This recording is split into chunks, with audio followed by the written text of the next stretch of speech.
Welcome to SKM institute. नए सत्र के लिए इग्नू के सॉल्व असाइनमेंट अवेलेबल है। आप इस व्हाट्सएप नंबर पर कांटेक्ट कर सकते हैं सॉल्व असाइनमेंट्स के लिए, या आप डिस्क्रिप्शन में जो लिंक दिया गया है, चैट लिंक है, आप वहां से डायरेक्ट चैट कर सकते हैं। IAS फाउंडेशन प्रोग्राम के तहत जो इग्नू के स्टूडेंट्स हैं, BA विषय से संबंधित जो क्लासेस लिया गया था टीचमेंट ऐप पर, उन क्लासेस को मैं एडिट करके 1 बाय 1 यूट्यूब पर अपलोड कर रहा हूं, ताकि जो अदर स्टूडेंट्स हैं इग्नू के, वे इसका फ़ायदा ले सकें।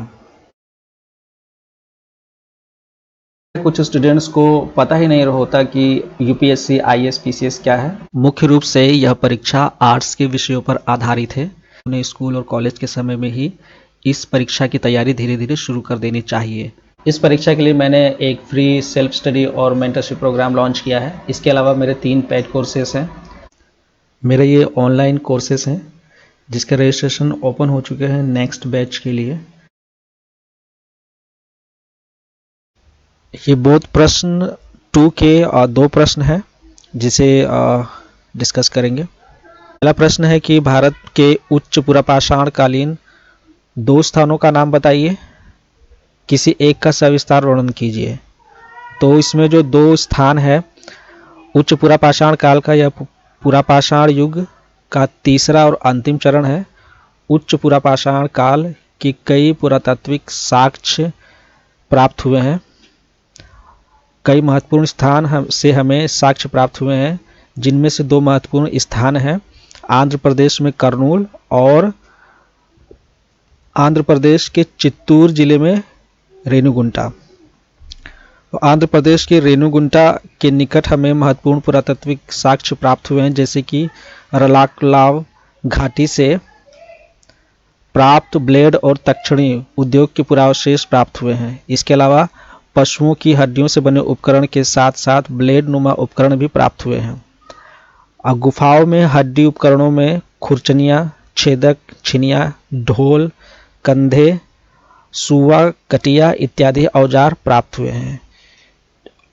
सेकंड प्रश्न है कि सूक्ष्म उपकरण क्या होते हैं, कुछ उदाहरण दीजिए। तो जैसे कि नाम से पता चल रहा है, सूक्ष्म उपकरण अर्धचंद्राकार, समलंब चतुर्भुज आकार, त्रिकोणीय, मुलायम चाकुनुमा इत्यादि आकार के छोटे पत्थरों के उपकरण होते हैं।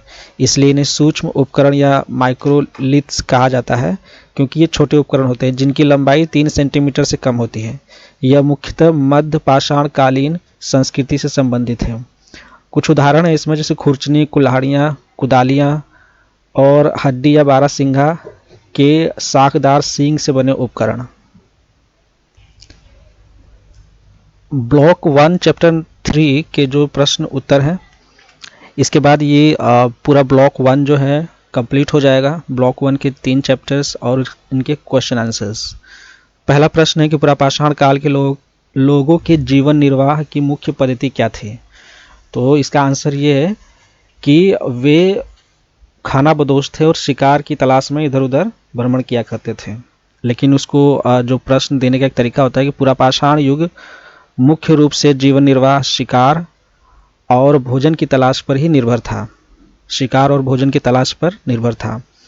इस समय मानव जाति भोजन के लिए शिकार किया करती थी और जंगली पौधों का संग्रहण किया करती थी। यहाँ संग्रहण मतलब इकट्ठा, जंगली पौधों को इकट्ठा करके रखते थे। पुरापाषाण काल के लोग जहाँ पानी के स्रोत उपलब्ध थे और रहने के लिए गुफाएं और पहाड़ी इलाके मौजूद थे तथा साथ में खाद्य पदार्थ प्रचुर मात्रा में थे, वैसी जगह या इलाकों में वे बस जाते थे। यह छोटे छोटे शिकारी एवं संग्रह करने वाले समुदाय थे, जो अपने जीवन यापन के लिए पशुओं और पौधों पर निर्भर थे। ये छोटे छोटे पत्थरों के बने औजारों से अपने रोजमर्रा के काम कार्य किया करते थे। ये औजार इनके महत्वपूर्ण अंग थे। पुरातात्विक साक्ष्यों से यह पता चला है कि ये लोग व्यापक पैमाने पर मांसाहारी और शाकाहारी दोनों थे। प्रश्न नंबर 2, पुरापाषाण कालीन कला पर टिप्पणी कीजिए। पुरापाषाण समय में उस समय जो कला थी उसके ऊपर टिप्पणी करना है। तो इसका आंसर है कि पुरापाषाण कालीन पाषाण कला या तो पत्थरों या अस्थियों पर उकेरे, ये एरर है थोड़ा सा मात्रा का, उकेरे गए नमूने थे। कहीं कहीं पर मिट्टी, कोयला, सिद्धांत एवं सिंह का भी प्रयोग मिलता है। गतिशील वस्तुओं पर उकेरी गई कला को घरेलू कला या घुमंतू कला कहा जाता है। तो गतिशील वस्तुएं कौन कौन सी है? जैसे कि चट्टानी पत्थरों के कुछ हिस्सों में को नक्काशी या उत्कीर्ण करके सतहों को हटा देना पेट्रोग्लिफ्स कहलाता है।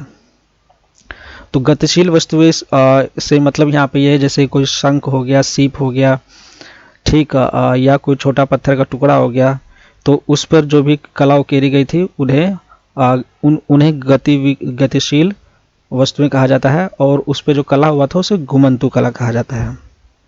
चट्टानी पत्थरों के कुछ हिस्सों को नक्काशी करके या उत्कीर्ण होगा यहाँ पे करके सतहों को हटा देना, इसे क्या बोला जाता है? पेट्रोग्लिफ्स कहा जाता है। गुफाओं और चट्टानी आश्रयों एवं दीवारों पर निर्मित कला को गुफा कला या आर्ट पेराइटल कहा जाता है। नक्काशी एवं चित्रकारी के अलावा मिट्टी और अस्थियों की राख के मिश्रण से निर्मित अनेक कला के नमूने के उदाहरण भी मिले हैं। इसके अलावा भारतीय पुरापाषाण काल में शुतुरमुर्ग के अंडे के मनके और नक्काशी के टुकड़ों के रूप में वहनीय कला, जिसे कि पोर्टेबल आर्ट भी कहते हैं, के उदाहरण मिले हैं। शुतुरमुर्ग के अंडों के छिलकों से मनके एवं आभूषण तैयार किए गए थे।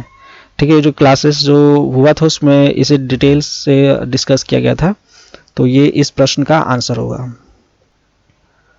अब ये प्रश्न बहुत महत्वपूर्ण है एग्जाम की दृष्टि से। भारत के 2 प्रसिद्ध पाषाण कला स्थलों की चर्चा कीजिए।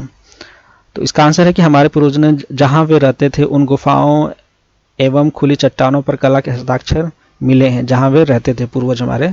भारत के 2 प्रसिद्ध पाषाण कला स्थलों में भीमबेटका और पंचमढ़ी सबसे महत्वपूर्ण पाषाण कला स्थल माने जाते हैं। इन आश्रयों होना चाहिए थे। इन आश्रयों से मध्य पाषाण काल के शिकारी, संग्रहण और व्यवस्थित किसानों के आपसी संपर्क के प्रमाण मिले हैं। इन प्रमाण में तांबे, ये परमाणु नहीं प्रमाण है, प्रमाण में तांबे के उपकरण, चित्रित बर्तन, पत्थर, शंख की चूड़ियाँ, चीनी मिट्टी और शीशा इत्यादि मिले हैं। तो अब इसके अंदर जो हमने डिस्कस किया, जो 2 प्रसिद्ध पाषाण कला स्थल भीमबेटका और पंचमढ़ी, तो भीमबेटका के बारे में थोड़ा सा इसमें डिटेल में है और ये काफ़ी इंपॉर्टेंट है कि भीमबेटका एक महत्वपूर्ण पाषाण कला के स्थल है। यह भीखनपुर के आदिवासी गांव के पास एक बड़े चट्टानी पर्वत के रूप में है। ठीक, भीमबेटका मध्य प्रदेश के रायसेन जिले में स्थित है। इसके पूर्व में भोपाल तथा दक्षिण में होशंगाबाद है। अब भीमबेटका विंध्य पहाड़ियों का हिस्सा है।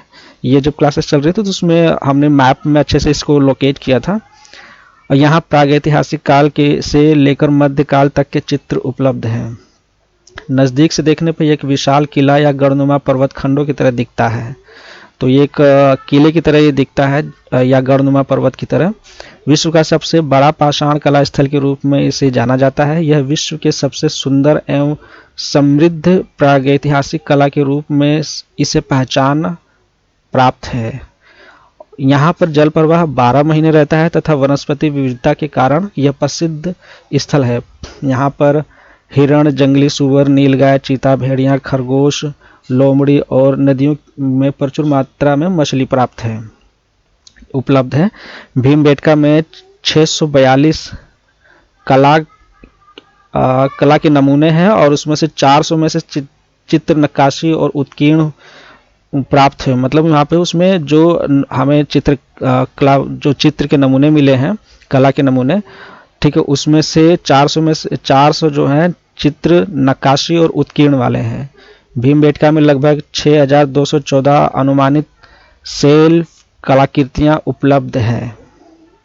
अभी नेक्स्ट प्रश्न है कि भीमबेटका के पाषाण कला के ऊपर किन नमूनों का प्रभुत्व है, अन्य किस प्रकार के भाव नहीं थे?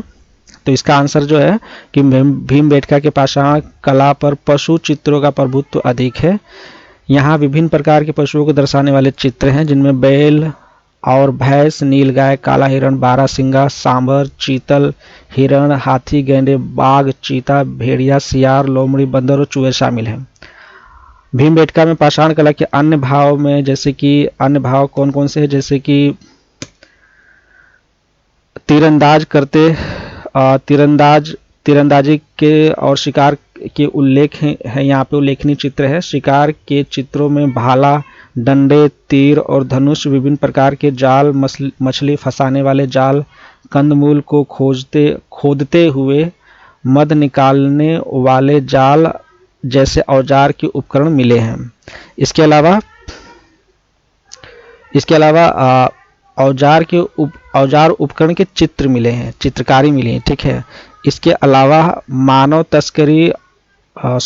तस्वीर और पारंपरिक क्रिया, धार्मिक प्रतीकों और शंखों पर अभिलेखों का चित्रण भी मिला है। तो ये बेसिकली इसमें कुछ टाइपिंग एरर्स है, जिसको भी दिया गया था ये टाइपिंग एरर काफ़ी ज़्यादा है इसमें। हालांकि इसको ये सिंपली कह रहा है कि जो इसके अलावा जो है प्रभुत्व पशु चित्रों का जहाँ ज़्यादा है, इसके अलावा कई तरह के वहाँ पे चित्र प्राप्त हुए हैं, जिसमें कुछ शिकार करते हुए या तीरंदाजी करते हुए मिले हैं, ठीक है। फिर कुछ इस तरह के उपकरण जैसे मछली फंसाने वाले उपकरण, कंदमूल खोदते हुए चित्र उसमें दिखाया गया, उसमें औजार के उपकरण के चित्र नज़र आ रहे हैं। इसके अलावा कई धार्मिक प्रतीकों में सिंहों का उपयोग जो है उसका अभिलेखों का चित्रण उसमें चित्र मिला है।